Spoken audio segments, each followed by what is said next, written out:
கள்ளக்குறிச்சி மாவட்டம் வெள்ளிமலை ஒட்டப்புத்தூர் சாலையோரங்களில் குடில்கள் அமைத்து கள்ளச்சாராயம் ஜோராக நடைபெற்றுள்ளது.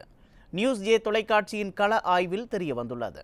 57க்கும் மேற்பட்டோர் கள்ளச்சாராயம் அருந்தி உயிரிழந்த நிலையில் கள்ளக்குறிச்சியில் என்ன நடக்கிறது என்பதை நமது தலைமை செய்தியாளர் ஜெயக்குமார் தரும் தகவல்களை பார்க்கலாம். கள்ளக்குறிச்சி மாவட்டம் கல்வராயன் மலைப்பகுதியில் இருக்கக்கூடிய கொட்டப்புத்தூர் சாலை செல்லக்கூடிய அந்த பகுதியில் நாம் தற்பொழுது இருக்கிறோம்.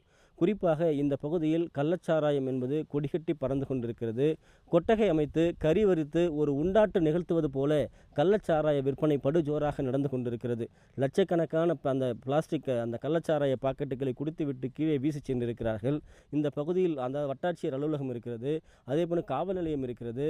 இந்த பகுதியில் சட்டமன்ற உறுப்பினராக திமுகவை சேர்ந்த உதயசூரியன் என்பவர் இருக்கிறார். ஆனால் கள்ளச்சாராயத்திற்கு இங்கு கட்டுப்பாடு இல்லாமல் காட்டாரா இங்கு ஓடக்கூடிய பெரியார் அருவி மற்ற அருவிகளைப் போலவே இந்த மலை அருவிகளைப் போலவே இந்த சாராயமும் ஓடிக்கொண்டிருக்கிறது. இந்த மலை கிராமங்களில் தொடர்ந்து இதுபோன்று பல மரணங்கள் நிகழ்ந்து கொண்டிருக்கிறது. அனைத்து மரணங்களும் மறைக்கப்படுவதாக இங்கு இருக்கக்கூடிய மக்கள் குற்றம் சாட்டியிருக்கிறார்கள். இளம் பெண்களாக, அதாவது திருமணமாகி 2-3 வருடங்கள் ஒரு வருடத்தில் கணவனை இழக்கக்கூடிய ஒரு அபாயகரமான ஒரு நிலை இருப்பதாகவும், கணவனை இழந்த பெண்கள் கண்ணீர் வடித்து கொண்டிருக்கிறார்கள். குறிப்பாக பெசல் சாராயம் என்கிற அந்த சாராய பாக்கெட்டுகள், அந்த பாக்கெட்டுகள் 100 ரூபாய்க்கும், தண்ணீர் கலந்த சாதாரண சாராய பாக்கெட்டுகள் 50 ரூபாய்க்கும் விற்பனை செய்யப்படுகிறது. இப்படித்தான் இந்த கல்வராயன் மலை பகுதி முழுவதுமாக இருக்கக்கூடிய 170க்கும் மேற்பட்ட மலை கிராமங்களுடைய அவலநிலை இருக்கிறது. கள்ளச்சாராயம் ஒழிப்பதற்கென கலால் என்கிற ஒரு பிரிவு கள்ளக்குறிச்சி மாவட்டத்தில் இருக்கிறது. ஒவ்வொரு காவல் நிலையத்திற்கும் இந்த போதையை ஒழிப்பதற்கென காவலர்கள் இருக்கிறார்கள், உளவுத்துறை இருக்கிறது. இவர்களெல்லாம் என்ன செய்து கொண்டிருக்கிறார்கள்? குறிப்பாக சிறுவர் பூங்கா முதல் கோயில் முதல் இந்த இருக்கக்கூடிய இந்த கல்வராயனுடைய மலைப்பகுதி முழுமையாகவே இந்த கள்ளச்சாராயம் என்பது சிதறி கிடக்கிறது.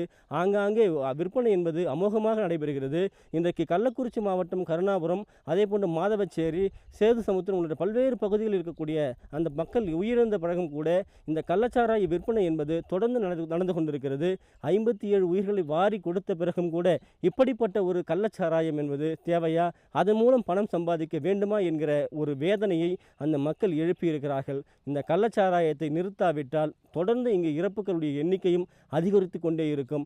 பாதிக்கப்பட்டாலும் இறந்தாலும் நாங்கள் வெளியில் சொல்ல முடியாது. பிரேத பரிசோதனை என்று கொண்டு சென்று அங்கு எங்களை வைத்து அலைகழிப்பார்கள். அதற்காக பணம் செலவழியும். எங்களிடம் அந்த பணம் கூட இல்லை என்று இறந்தவர்களுடைய குடும்பங்கள் கண்ணீர் சிந்தி கொண்டிருக்கிறார்கள்.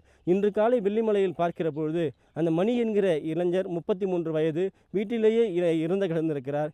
இப்படிப்பட்ட அவலங்கள் ஒவ்வொரு வீட்டிலும் நிகழ்ந்து கொண்டிருக்கிறது. தொடர்ந்து மரணங்களுடைய எண்ணிக்கை, குறிப்பாக காவல்துறைக்கும் அரசினுடைய கணக்குக்கும் இல்லாமல் மரணங்கள் என்பது நீடித்து கொண்டிருக்கிறது. மிகப்பெரிய அச்சம் ஏற்பட்டிருக்கிறது.